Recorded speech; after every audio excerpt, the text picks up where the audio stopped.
Hello and welcome to my channel Current Affairs with Mboni. I'm back again with another video as a patriotic South African who's just concerned about the well-being of my country. And lately a lot has been happening, especially on the part of a certain demographic we have to coexist with in this country. Afrikaners are now spreading rumors in South Africa, guys, that they're indigenous. Indigenous. To say I'm shocked by this is an understatement, because these are the same individuals who we know belong to racist fringe groups such as AfriForum and Solidarity. These are the same people who've kept us very busy since the beginning of this year as a country, running to Trump and making up all sorts of allegations and lies about us. But now they are trying to rebrand themselves. They are trying to rebrand themselves. They first said they're Africans, and we politely said, no, that's impossible. And now, here they are, back again with more lies. They're indigenous, so they say. Oh, wow, wow, wow. So who exactly are the Afrikaners? Who are these people who are now suddenly saying they're indigenous? They are the children of Hendrik Verwoerd, that famous architect of apartheid and proud racist and proud European. I don't know what he would think if you were present to hear them saying they're indigenous. Perhaps he would support the lie. I mean, after all, they are birds of a feather, same blood. These people are also known as Boers. Others also call Afrikaners Boers. Even themselves, as Afrikaners, they call themselves Boers. We call them settlers also. In South Africa, yeah, we do call them settlers because they settled here. They're not originally from this country. So they are settlers or Boers or Afrikaners. And these are a group of people that descended predominantly from Dutch settlers, particularly, not English, because there's a difference between Afrikaners and English. So this group predominantly descended from the Dutch, the Jan Van Riebeeck. These are the Jan Van Riebeeck descendants who first arrived at the Cape of Good Hope in 1652. They were supposed to just be passing by, and because it was a trading route, but no, they decided not to. And up until 1994, this group of people dominated our politics heavily. So let me say they dominated the politics. We were literally nothing, as well as the country's commercial agricultural sector, like they were the farmers. In fact, as I'm talking right now, they still have the economy and the lands in their hands.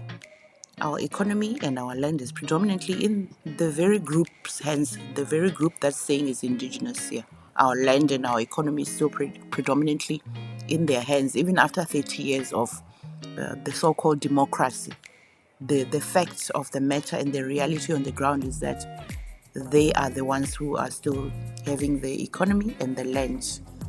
And in terms of their language itself, obviously, because these are Dutch settlers, it comes from Dutch. Most of it comes from Dutch, and because there were slaves in Cape Town, Malays from Malaysia, Malay slaves. Yeah, there's words from Malay and even African words. Yeah, it's a mix. It's a mix. So most people in the Cape says their mother tongue. Most colors speak Afrikaans, especially those that are in the Western Cape. And according to the South African National Census of 2022, 10.6% of South Africans claimed to speak Afrikaans as a first language at home. Very interesting. 10.6% of South Africans claim to speak Afrikaans as a first language at home. This includes these ones who are now saying they are they're indigenous. In 2025, they're indigenous.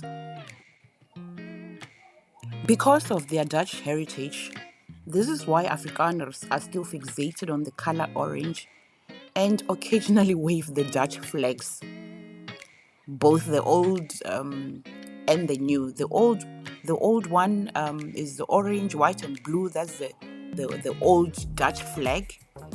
The new Dutch flag, the old Dutch flag was replaced by the new one, which is white, blue, and red. Or let me say blue, white, and red. The old one was orange, white, and blue. The new one is red, white, and blue. So the old apartheid flag, which they also like to wave about, is the original one before it was changed to the red. So it is the orange, white, and blue. And then in the stripe, in the white stripe, then there's the British flag there. And I'm not sure what the other flags are, but I see there's also the Dutch flag there. So yeah, that was the old apartheid flag, which also had to incorporate, obviously, I guess, the English people who were also colonizers, and the Dutch, the children of the Dutch, children of Verwoerd, who are saying they're indigenous now. They're saying they're indigenous. This is why AfriForum or right-wing parties in South Africa love their orange guys. Check them. Orange is emotional for them. Orange is home. Even the likes of Professor Adam Habib decided to join the fray in support of Afrikaner lives. Professor Habib literally supports the identity theft of a lost and confused bunch of people called Afrikaners. Yeah, and to be honest, it's very strange and disturbing to see a racist Indian man like Professor Adam Habib help Afrikaners reinvent history. It's very disturbing, but not surprising, because Professor Adam Habib has been accused of racism at some point of his life. He was accused of using the N-word. So maybe it shouldn't shock or surprise us to see him joining this fray in support of people who also don't mind using the N-word and the K-word lightly. So yeah, maybe we should take it as a normal thing for an Adam Habib to do. Yes, maybe. But Afrikaners will never ever fall under the indigenous category in South Africa or even in the continent. That's impossible. Very much impossible. In his statements, in his tweets, Professor Adam Habib said that Afrikaners are now indigenous to our country, which is false. He said, make peace with it, recognize it, say it publicly, and define it as part of the national narrative. This is far more important than appealing to AfriForum, who are part of a global far-right agenda, even if they do not recognize it. First of all, AfriForum are part of a global far-right agenda, and they know it. And you know it, Adam Habib. Adam Habib know that they know. They know what they're doing. And we're not going to make peace. Professor Adam Habib says we must make peace with this new narrative that Afrikaners are indigenous to our country. No, we will not make peace with it, and we won't recognize it. And we are right now publicly rejecting it.